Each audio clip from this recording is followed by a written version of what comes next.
हमारे बहुत ही आदरणीय जगबीर सिंह मलिक जी और सभी उपस्थित सारे सम्मानित हमारे नेतागण, पिता तुल्य बुजुर्ग, नौजवान साथी, मेरी माताएं बहनें, जिस घड़ी का 10 साल से आपको इंतजार था, जिस घड़ी का 10 साल से आपको इंतजार था, वो घड़ी आ गई है।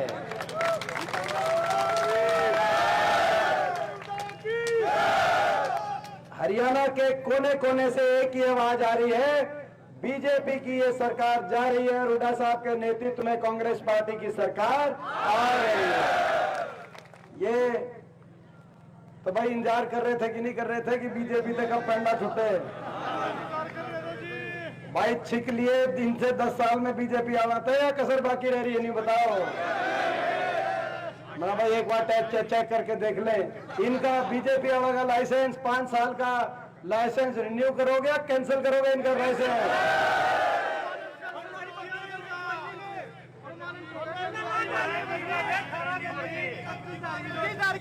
तो भाई ये लड़ाई है हरियाणा को आगे लेके जाने की लड़ाई। ये भारतीय जनता पार्टी जिसने आज हरियाणा का इतना नुकसान कर दिया 10 साल में,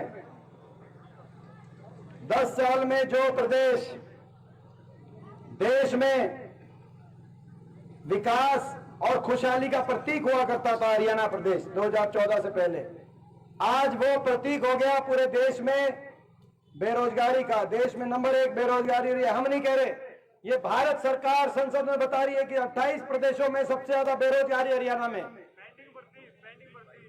नंबर 1 हो गया बेरोजगारी में, नंबर 1 हरियाणा प्रदेश हो गया नशे में, नशा घुस गया हरियाणा के अंदर। नंबर 1 हो गया हरियाणा अपराध दर में, क्राइम रेट में, सबसे ज्यादा क्राइम हरियाणा के अंदर।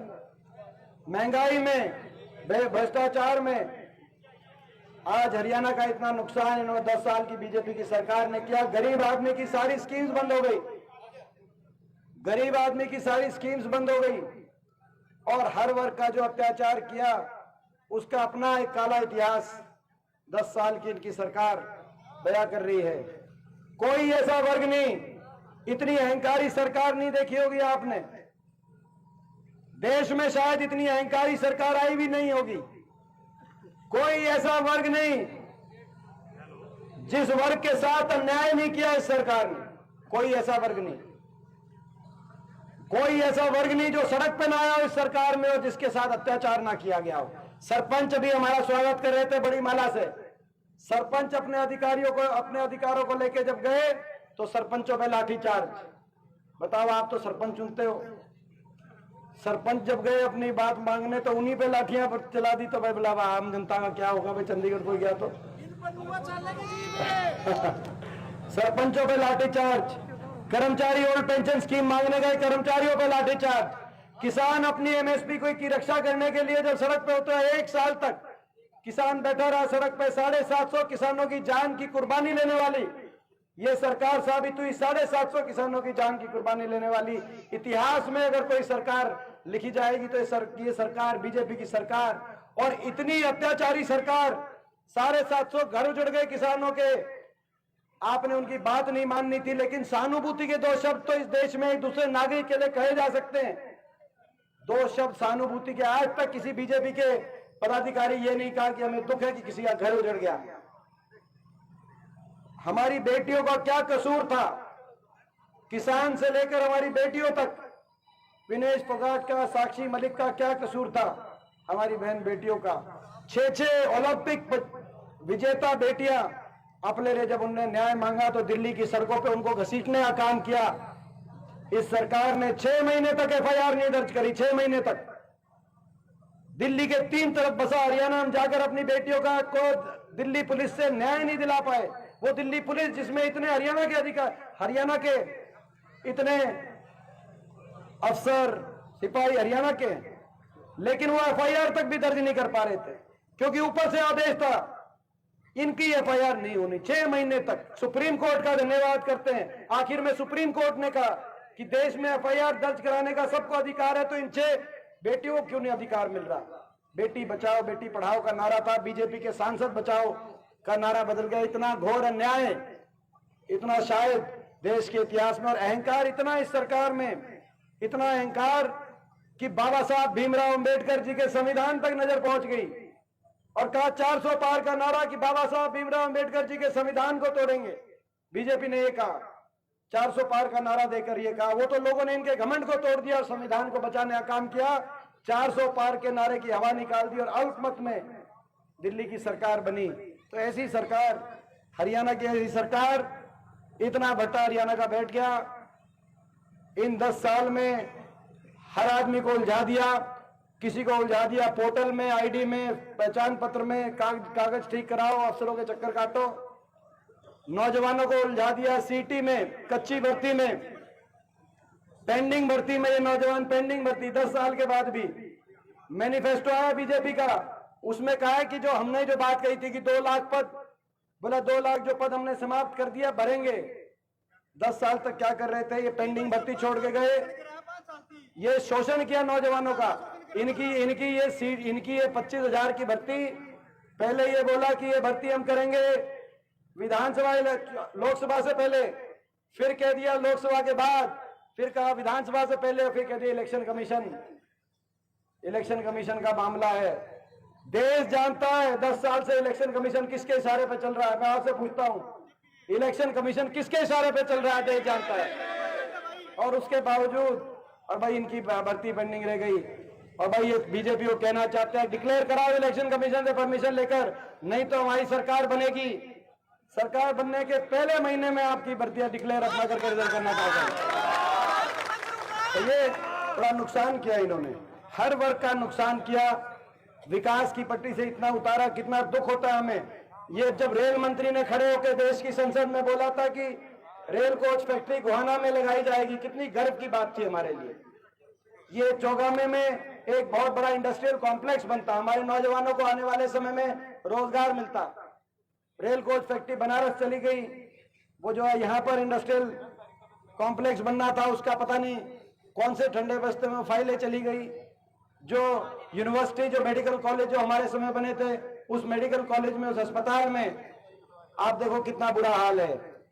तो इन्होंने बहुत नुकसान कर दिया। और बीजेपी को भी पता चल गया, बीजेपी की दिल्ली की हाईकमांड के पास भी रिपोर्ट चली गई कि बहुत ज्यादा हरियाणा की जनता में नाराजगी बन गई है। तो क्या किया हाईकमांड ने? आपने देखा लोकसभा चुनाव से 1 हफ्ते पहले अपने मुख्यमंत्री का चेहरा बदल दिया कि नहीं बदल दिया? जिस सेनापति को अपनी फौज की कमान 10 साल तक संभाल दे रखी थी, 10 साल तक, जब युद्ध का दिन आया, युद्ध का बिगुल बजा, युद्ध के दिन का सूरज निकला, बोला इस सेनापति को हटाओ, दूसरे को बिठाओ। यही किया, अपने मुख्यमंत्री का चेहरा बदल दिया। और उसके बाद अपने उप मुख्यमंत्री का चेहरा भी बदल दिया। उप मुख्यमंत्री को तो हटा ही दिया, दुष्यंत चौटाला को हटा दिया कि नहीं हटा दिया? दुष्यंत चौटाला को लूट का समझौता करके सरकार बनाई दुष्यंत चौटाला ने और खट्टर साहब ने। जिस दिन हटाया दुष्यंत चौटाला को, आपको याद होगा दुष्यंत चौटाला का बयान आया अगले दिन, बीजेपी सरकार के घोटालों के राज बताएंगे। उसके अगले दिन खट्टर साहब का बयान आया, दुष्यंत चौटाला के घोटालों की जांच कराएंगे। और फिर उसके बाद दोनों में से किसी का कोई बयान नहीं आया। आप समझ गए, मिलके लूट गए। मगर हिम्मत अभी इतनी नहीं हुई कि बीजेपी के सारे राज बता दें, क्योंकि अगले ने, तो आपने देखा ये कहानी बन रही है अपने। मगर इन्होंने नाराजगी, सारे हरियाणा की नाराजगी दूर करने के लिए मुख्यमंत्री का चेहरा बदला, उप मुख्यमंत्री का चेहरा बदला। इनके प्रदेश अध्यक्ष थे धनखड़ साहब, उनको बदल दिया, सारी कैबिनेट को बदल दिया। इलेक्शन की तारीख पहली बार बदल दी, फिर दोबारा से तारीख बदल दी। बीजेपी वालों आप क्या बदलोगे? कितना बदलोगे? जनता सरकार ही बदलने का काम करेगी। आप क्या बदलोगे? कितना बदलोगे? आप कुछ कर लो, आपका कष्ट कम नहीं होने वाला। आपने बहुत कष्ट दे लिया लोगों को, अब लोग सरकार बदलने का काम करेंगे। लोगों ने, हरियाणा के लोगों ने मन बना लिया है और सरकार आपकी बनेगी। लेकिन मैं गोहाना विधानसभा क्षेत्र वासियों से पूछना चाहता हूं, मैं भटगांव में, मेरा अपना गांव है, इस गांव भटगांव की पावन स्थली पे मैं आपसे पूछना चाहता हूं, आप ये बताओ जिसको बीजेपी के उम्मीदवार, कौन उम्मीदवार भेजा बीजेपी का?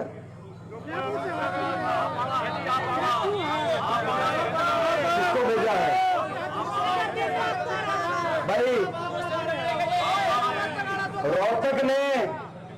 रोहतक ने दिया जिसको नकार, गोहाना वालों तुम क्यों करोगे स्वीकार?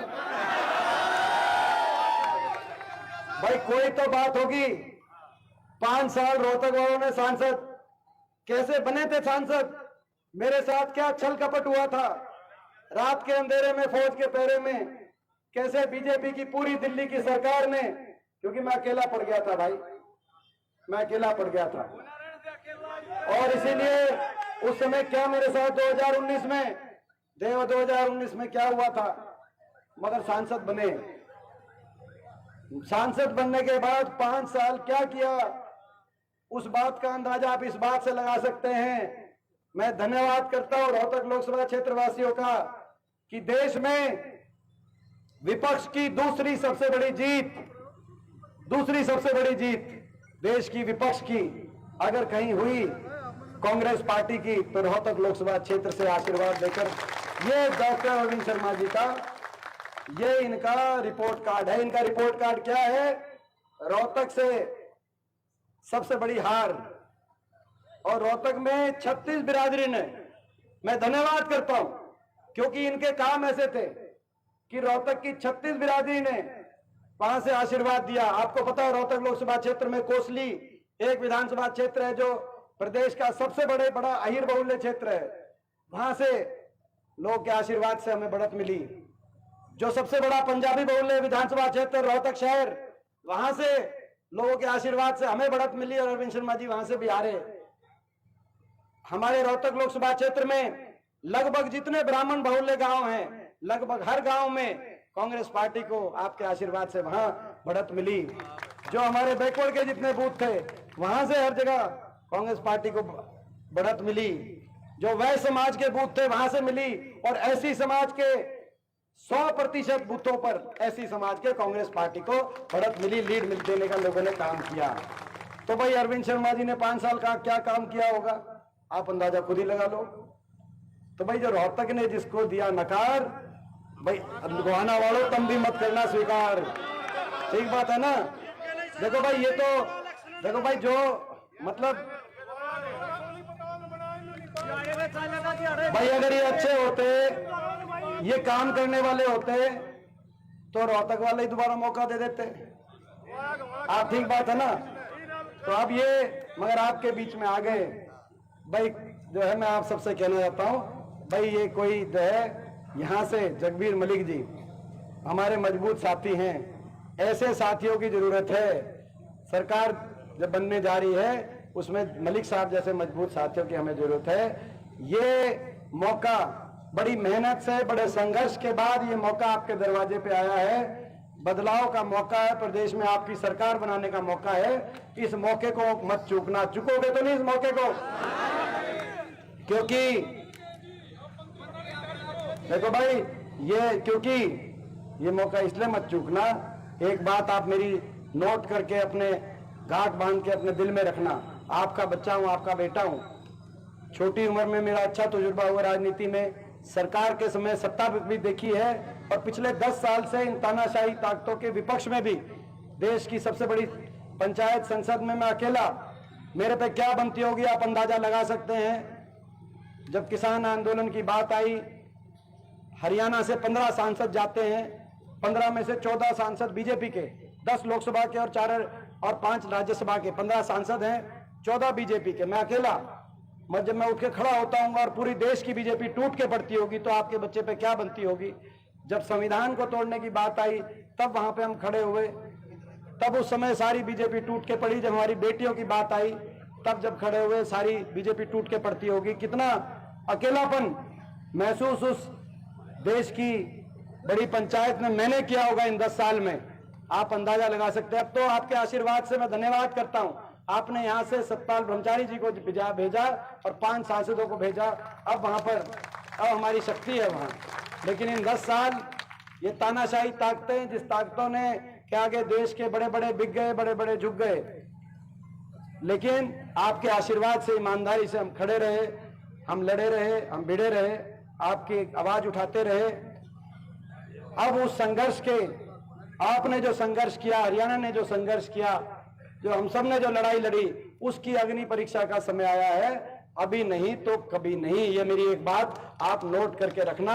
मैं थोड़ी थोड़ी राजनीति अब समझने लगा हूं, बड़े बात करीब से मैं देख के आया हूं, तो भाई अभी नहीं तो कभी नहीं। और गोहाना हल्का, भाई सारे देश की नजर तो हरियाणा पे होगी कि हरियाणा क्या फैसला सुनाता है, किस तरफ फैसला सुनाता है। और हरियाणा की नजर इस इलाके पे होगी, हरियाणा की नजर गोहाना में होगी, गोहाना पे नजर होगी हरियाणा की। होगी कि नहीं होगी गोहाना पे? क्योंकि ये हमारा घर है, सबको पता है, और इसीलिए यहां नजर होगी। भाई हमारे घर को मजबूत रखना, अपने घर को मजबूत रखना। रखोगे भाई घर को मजबूत? घर को मजबूत रखना भाई, पीठ पीछे से कोई बार आप मत होने देना। हमारी कमर मजबूत रखना। मारी कर तमन्ना लगने दियो, थारे खातर छाती हम बढ़ा देंगे।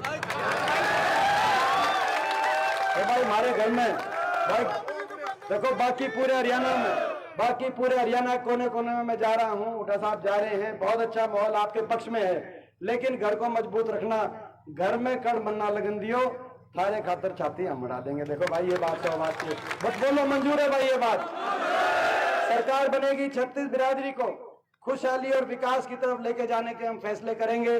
सबसे पहली कलम से अपने बड़े बुजुर्गों को देश में सर्वाधिक, सबसे ज्यादा 6000 बुढ़ापा पेंशन देने का काम करेंगे सरकार।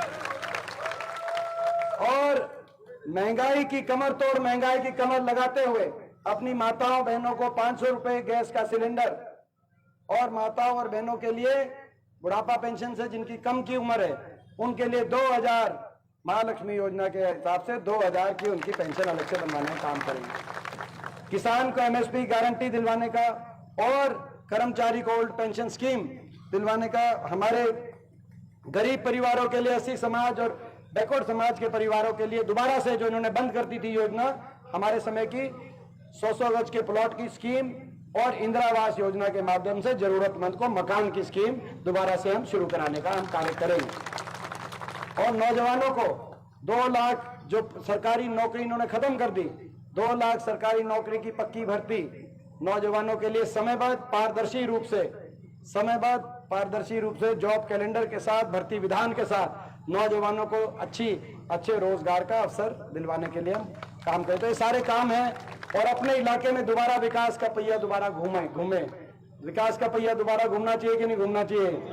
तो भाई ये मौका है, आप इस मौके को चूकना मत। ये संदेश मेरा लेकर आप सबसे मैं यही अपील करता हूं भाई, एक गांव में ये इलेक्शन आप पे, भाई आप बताओ, घर से निश्चिंत हो जाएं, बाहर पूरे हरियाणा में चले जाएं भाई, घर संभाल लोगे भाई।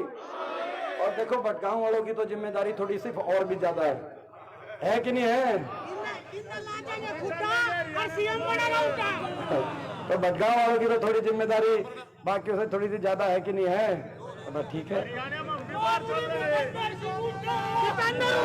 और भाई रिपोर्ट ये आनी चाहिए, देखो भाई रिपोर्ट ये आनी चाहिए 2-4-5 दिन के बाद कि जी आपको भाई गोहाना में या सोनीपत रोहतक में किसी सीट पे आने की जरूरत नहीं है, आप आ रही रहो, ये रिपोर्ट आनी चाहिए। तो मान गए हैं? हाँ।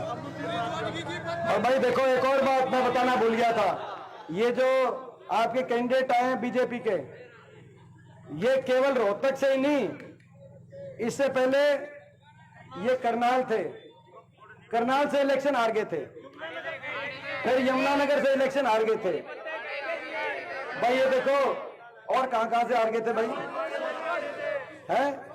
जुलाना से भी हार गए।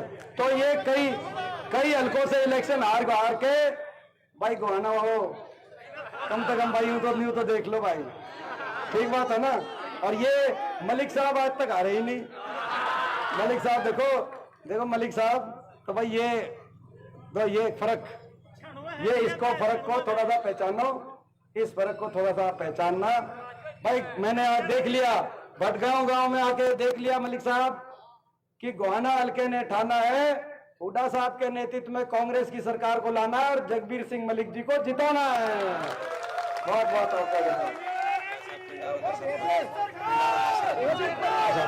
अब एक एक करके बहुत बहुत हम कदम दैया जी का भी